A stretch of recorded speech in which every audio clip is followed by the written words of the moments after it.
I became passionate about trauma, it was very exciting that none of us knew what the heck to do. We still don't know enough. There's still more to learn.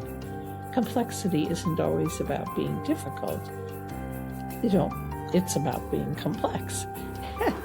And so I developed TIST. Did you imagine this life?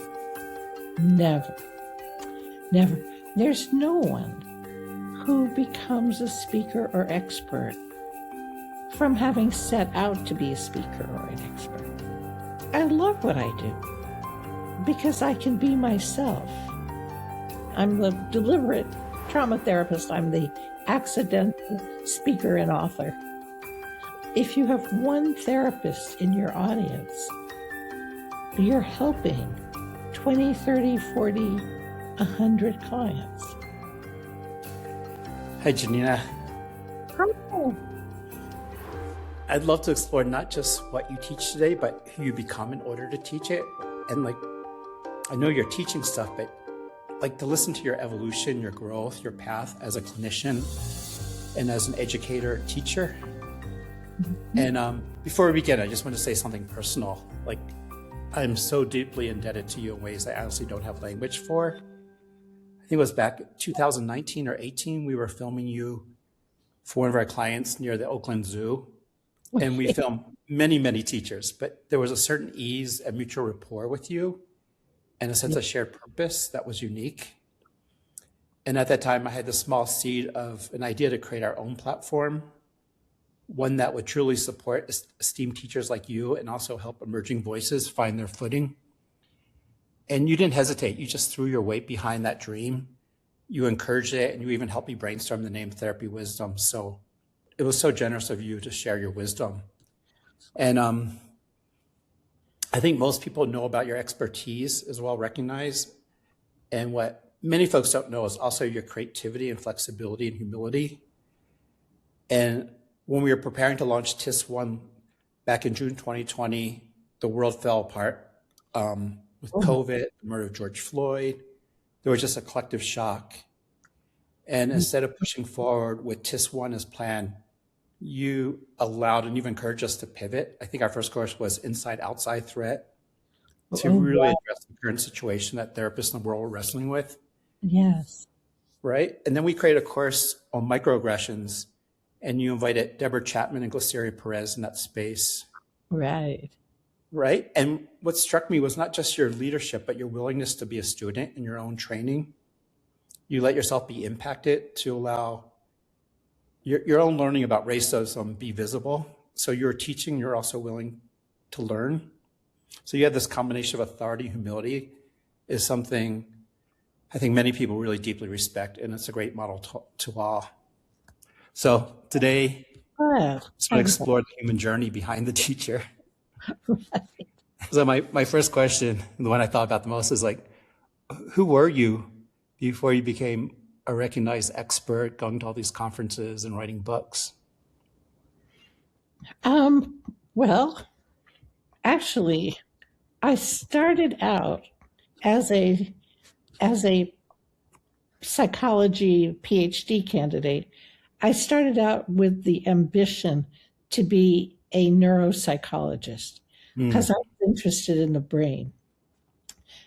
And then I was really caught by hearing Judith Herman talk about trauma. And she completely changed the direction I was going because I was so inspired by her then unusual idea that people suffer because real things have happened to them. Which was not, the Freudian view was we suffer because of our infantile sexual fantasies, which was not, probably why I was interested in neuropsychology, because I couldn't really get behind this idea that human beings are the product of their infantile sexual fantasies. And then I, we all were learners in those days. Like other than Judith Herman and Bessel van der Kolk and a couple of other experts, there was no expertise in trauma. Were you living in Boston at that time? So I was in Boston, getting my Ph.D., which in psychology means that you do a year-long internship, and you write a doctoral dissertation based on original research. So I was in Boston doing all of that. And when I heard Judith Herman say, people suffer because of the real things that happen to them. You know, when you're a student, you're a learner, but there's nothing in a graduate school curriculum that you can be passionate about because it's all required courses. But I became passionate about trauma. It was very exciting that none of us knew what the heck to do. Because if trauma was different than just painful experiences, well, we knew what to do to help people with painful experiences. We had to figure out how to help people with trauma. So I think that attitude of, we still don't know enough, there's still more to learn, has been there all along. And also, the whole trauma treatment world was about depathologizing people. Because you could call them borderline or you could call them traumatized. And that was a completely different lens. And that's how TIST came about. Yeah. Because, actually, there were many chapters before that. So I became a trauma therapist, and I just did what every therapist does. I started a private practice. But I don't know if it's true all over the country, but it certainly was true in Boston, that if you're starting out as a newly licensed psychologist, you get all the referrals that your peers and supervisors don't want. So you get all the hard cases. You get the cases of suicidal clients and addicted clients and clients who are constantly in crisis, and clients who are difficult. And so I had to kind of cut my teeth on what I now call the clients of last resort. Yeah. Which really meant being more creative and, and not humble. I mean, I believe in healthy humility, but if you're treating the clients of last resort, you have to be humble because you certainly can't be confident or cocky. And I think that also helps clients because it means that they have something to teach us and we're open to it. How are you so open as a young person? And I mean, trauma today is like a buzzword. Right. But how are you, like, what part of you was so open and curious to like challenge the paradigm of that day? Well, it was a community of us. So there was this small community of people in Judith Herman's clinic, people she was training, of which I was one. There was Bessel van der Kolk's clinic where people were training, and where I ended up in 1995, I became a supervisor at Bessel's clinic. And, it was it really was a village Hmm. to figure this out. Yeah. Yeah. Which is, private practice is isolating often. So being part of a village is really helpful. Yeah, I And imagine you don't accelerate in the same way just being in your own private silo versus being in a community. well, it's more, I mean, you accelerate to meet the needs of your clients, but you don't feel that you're part of a movement or part of, Mm. you know, it. I mean, from your career that when there's meaning and purpose in what you do, it's it really makes a huge difference. Completely. So I had my private practice for years. I was supervising at Bessel's Trauma Center, um, and I was terrified of public speaking. So I resisted all opportunities to speak in public.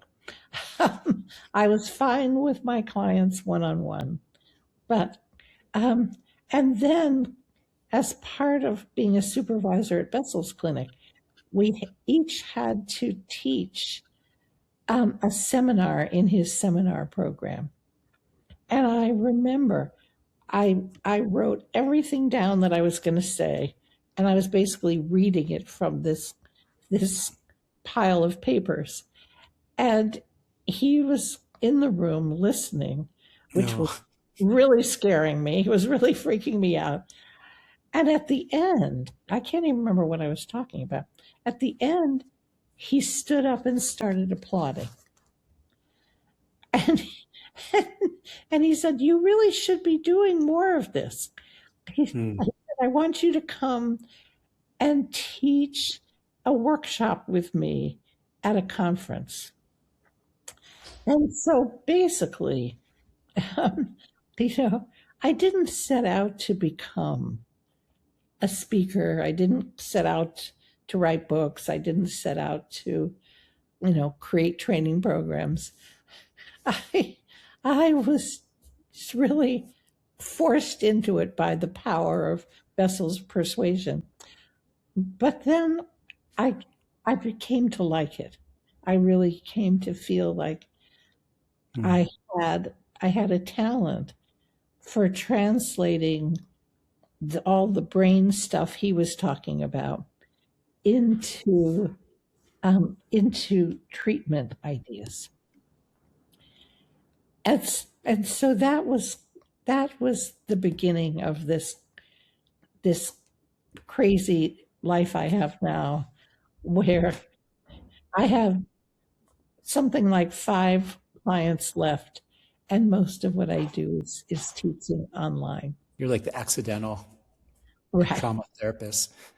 Right. Well, no, I'm the accident. I'm the deliberate trauma therapist. I'm the Ex- accidental speaker and author. when did you decide to become a therapist as a young person? Oh, I decided to become a therapist when I was in my 30s, um, because I was the single parent of 2 children, and I had to figure out a way to support them. Hmm. And because I liked therapy as a client, it just struck me that that would really be a good path. Actually, my original idea um, for becoming a therapist came from having little babies and realizing in a moment of overwhelm that I had a very prestigious undergraduate degree and I knew absolutely nothing about being a parent. And I had this insight, which I'm very proud of myself for having. I was 25 years old. What did I know? I thought, there must be other mothers who feel the way I do. And I hatched this idea that I would become a psychologist and help parents learn how to parent. So that was the original inspiration. I always tell my children that my original inspiration was them. How would they grade you? Depends on the day.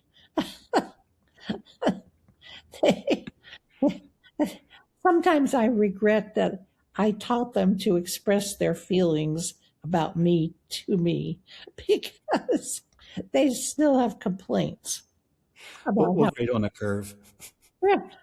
they're men in their 50s. They still have complaints, but at least they have a mother who will listen to their complaints. So I think it worked out well. They're great human beings.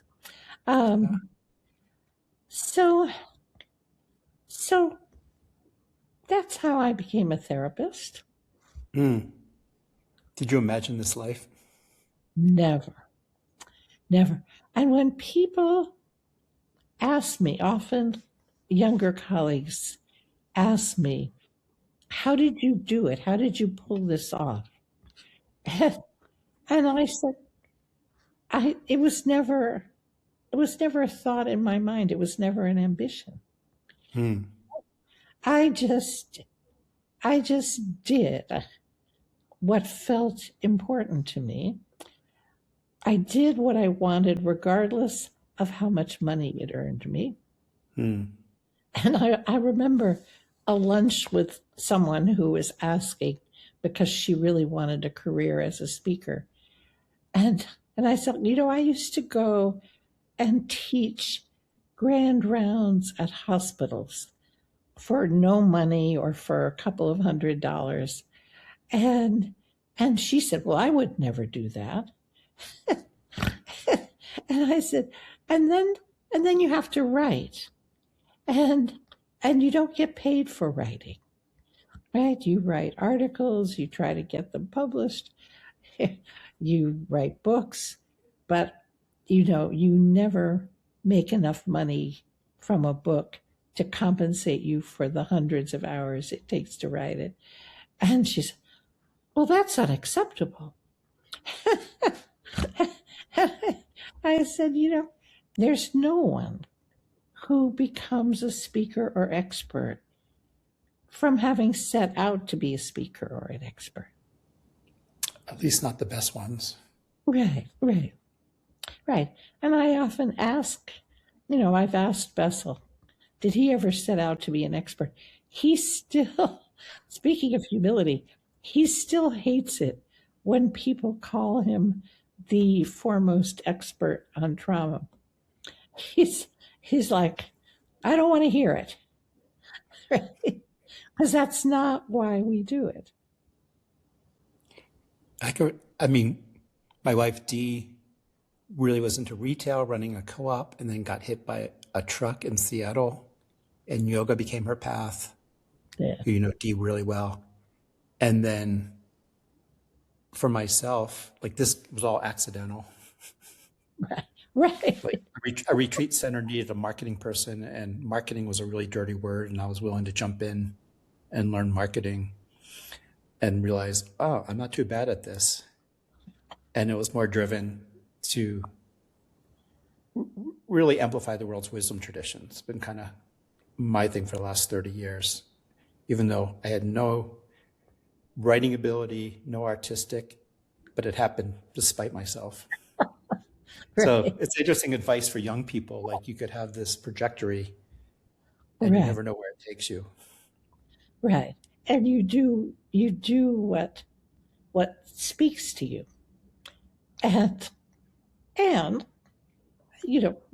also have to remember that there was a practical aspect of it because I had 2 kids to support. But I think we've been very privileged to be able to do both, to do what we love and support our families too. And you're driven by service. Right.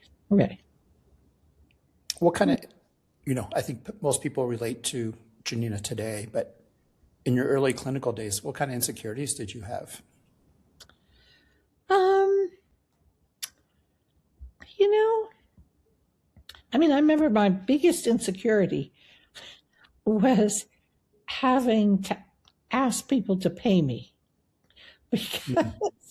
because it just felt my first year of practice, which would have been, oh, I know, 1981.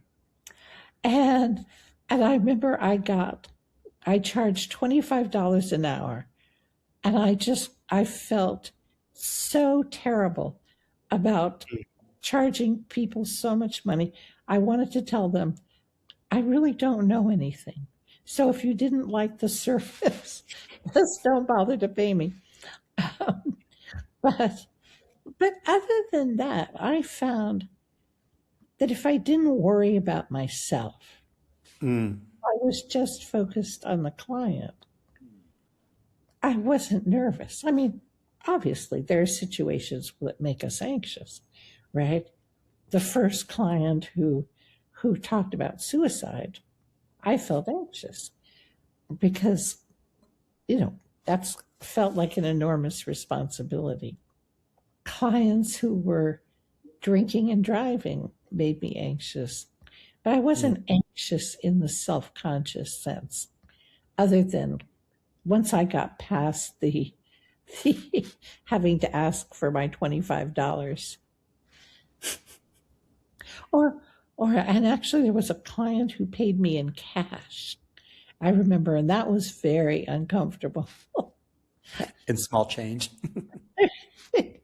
No, but it just felt somehow this work that we do, this service, it just felt weird to have it tied to money.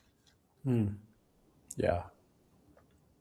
Now I understand that we're being paid for our time giving the service. And that actually feels more comfortable. Is that advice you'd give younger emerging therapists for reframing? Yeah. But I have to say, I think most therapists that I've met, most younger therapists, are more worried about doing harm or about not doing enough good for people, which is great because that worry keeps us growing. See. Yeah. I'm interested how you found your voice. Like you talked about the first time Bessel said, you should start teaching with me. Like, did it take a while to realize like you had something unique to contribute? Well, I knew, Bessel is not someone who flatters people. Not a If, warm fuzzy. well, he's actually, believe it or not, if you've known him for 52 years as I have, he's actually got a very warm and fuzzy side, but he's Dutch. And in the Dutch culture, you don't give people compliments unless you really think highly of what they've just done. So it's very meaningful. If he gives you a compliment, you know that it's really, you've done something really good. And then he actually said, here's the workshop you'll be teaching in. It's in 3 months. And here's what I want you to teach. Just show up and teach it. And what I find what really helped me, interesting, speaking of service, was I was so nervous. I still had this phobia of public speaking. And then I had this idea. I was in the ladies' room, which our female listeners will totally understand. I was in the ladies' room being nervous about having to speak. And I had this thought that really, this isn't about me. This is about people who want to learn something. And, and they weren't there to see me perform or rate my performance. They were there because they needed something. And so I just kind of took this spiritual attitude. Okay, my job is to go out there and give these people something they need. And that totally changed everything. Because there's nothing to be nervous about if you're trying to help other people and fulfill their needs. Yeah. You really embodied that. Yeah, and then I began to enjoy it and to have fun. And I also really benefited from starting out co-teaching with Bessel, because I saw that what he did was, first he made a relationship with the audience, and then he gave them information. And that also changed my whole mindset. So it wasn't a performance with them sitting in judgment. This was about my making them comfortable and providing them with something they needed. And he has really powerful slides, and you have really dense, powerful slides. Was it that imprint from him? Yeah. I mean, I think my slides are probably more dense than his. But, you know, what we have in common is we do like to impart information. Did you ever wrestle with imposter syndrome? Well, the first time I was teaching, I started teaching for Pessy I'm trying to think, it probably was like 2015, maybe 2016. And the designer of the brochure for the course I was teaching put this little box on the flyer that said, Janina Fisher, world leading expert in trauma. And I thought, that's a lie. You can't say that. Because, right. So I definitely felt, it wasn't like the self-doubt kind of imposter syndrome. It was more like you're lying imposter syndrome. And then what I noticed was that this, at the time, untrue little blurb actually brought people to the course. And so it just happened. I became a world expert by not thinking I was a world expert. Until somebody told me a few years ago, Janina, do you realize that you are the female expert on trauma? And I was like, are you kidding? I'm doing what I'm doing. So it came as a shock to find out that I had reached the status of a leading expert. So still, it's not something that I feel, but it's really good to know. You've been doing this work for a couple decades now. I was wondering what has sustained you and protected you to keep going. And I know I've seen your little calendar book, and you're probably at 70. It seems like you're at 70 hours a week. You're a workhorse. Yeah, that is still true. That is still You're true. almost 40. So how do you keep it going? Right. I just celebrated my 45th year of private practice. Wow. On February 1st. Right? It's been a long time. What sustains me actually is the relationships, even online. I feel connected to the people that that are there in my audience. I like it better when I can see their faces in the little boxes. But even if I can't see them, I can feel their energy. And I love what I do because I can be myself.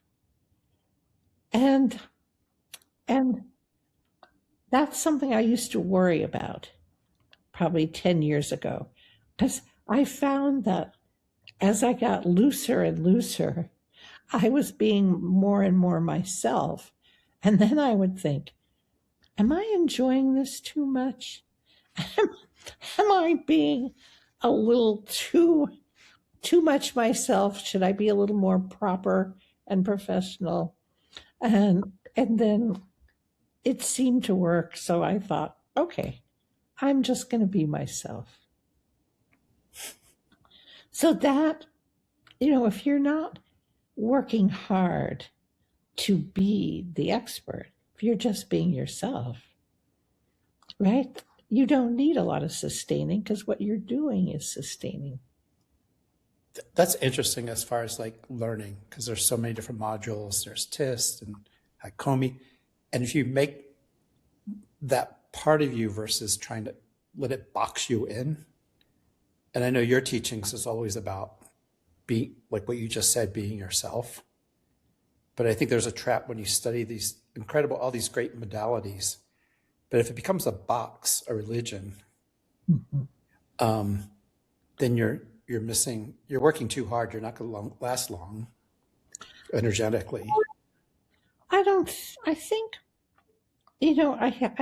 I think of it more as, therapists believe the experts who say this method, my method, whatever it is, whether it's EMDR, somatic experiencing, Hakomi, sensory motor psychotherapy, IFS, they all say, actually sensory motor doesn't, so they all say this is the best treatment.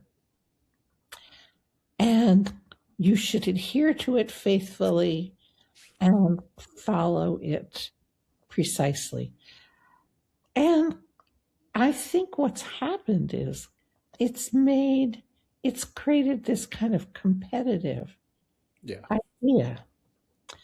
And it's not, people who are passionate about EMDR or passionate about somatic work or passionate about IFS don't feel boxed in. But sometimes they don't really have permission to adapt their models to the client. And that's how TIST came to be, because I'm trained in those models, right? Mm-hmm. And so I could see that the limits of each model for different clients. For some clients, EMDR all by itself is the answer. For some clients, somatic work is the answer. For some clients, IFS is the answer. And then there are the clients who need an integration of many models, who are complex. And I don't want to say difficult, because complexity isn't always about being difficult. It's about being complex. And so I developed TIST as an integrative method that would make it possible for people who couldn't be helped by just one model to benefit. There's an old Japanese samurai book. I'm trying to remember the name. but it kind of debunks, like, there's some that think the long sword is the only way, the short sword, this method. And he's saying, throw that all away. Right. Like, which one's the best? Every situation's different. Right. And especially when we're talking about human beings. Right. We're complex. Absolutely. Absolutely. Yeah. When you look back at your career, what are you most proud of? I suppose lots of things. Most proud? I think I'm most proud, actually, of developing TIST and being able, thanks to you and the Academy of Therapy Wisdom, of being able to reach so many therapists from all over the world. And, the thing that's so wonderful about teaching therapists is that if you have one therapist in your audience, you're helping 20, 30, 40, 100 clients. Yeah, your impact's 100x. Yeah, so I could never see all those people myself, but every therapist I teach is affecting so many people. So I think that's what I'm most proud of, is the kind of ripple effect, like how many clients are doing better today because their therapists were intrigued by what I was offering. Any update on the research in Europe on the TIST model? Yes, they are waiting for, they've now done, I think it's 4 cycles.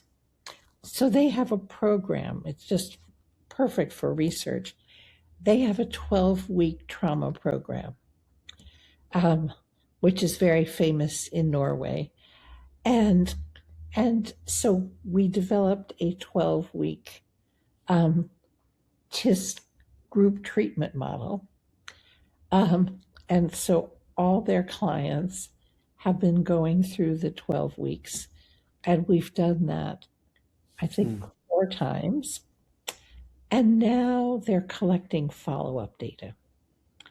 So at the moment, we're seeing a lot of positive response to TIST. And we have to have it statistically analyzed and all of that stuff that you have to do in research. But it's looking like we have statistically significant results, which is what you need to, awesome. to provide evidence that your treatment is effective. And then we have to write, this could be another 2 years. Then we have to write it up as a formal research study and get it accepted to a journal. And then that's exciting. Now therapists take TIST because it works, and to be able to take it with this evidence-based title on it is really helpful, especially because in many countries, therapists are obligated to use evidence-based models, which unfortunately are very few because it's very hard to research therapeutic methods. And expensive. And expensive, except in this case, the Norwegian medical system pays for this trauma program. So the clients who go there never pay a dime.